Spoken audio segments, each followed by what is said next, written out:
একজন আপু প্রশ্ন করেছেন যে তার বাচ্চা ওয়ার্ড বলছে অল্প অল্প, এখন তিনি কি শেখাবেন? তিনি কিছু কার্ড শিখিয়েছেন। তো এই বিষয়ে আমার কথা হলো যে তিনি কি ধরনের কার্ড শিখিয়েছেন? তিনি কি অনেকগুলো অ্যানিমালের নাম শিখিয়েছেন, অনেকগুলো ফুডের নাম শিখিয়েছেন?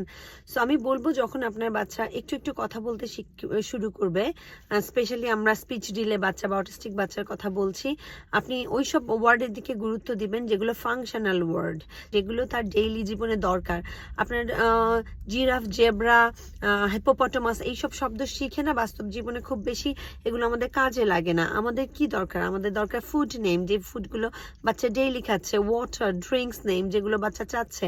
বাচ্চা যদি কোথাও আটকিয়ে যায়, বাচ্চা হেল্পের দরকার, বাচ্চা যাতে হেল্প চাইতে পারে, বলতে পারে যে help, open, this kinds of words আর ফাংশনাল ওয়ার্ডস। এইসব ওয়ার্ড শেখা অনেক বেশি important rather than knowing about the lot of animals name, the colors name, knowing about the alphabets A B C D 1 2 3 is not very important.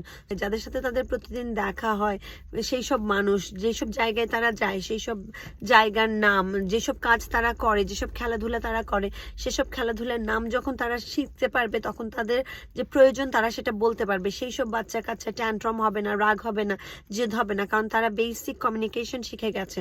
So always focus on those speech যেগুলো আপনার বাচ্চার সবসময় দরকার।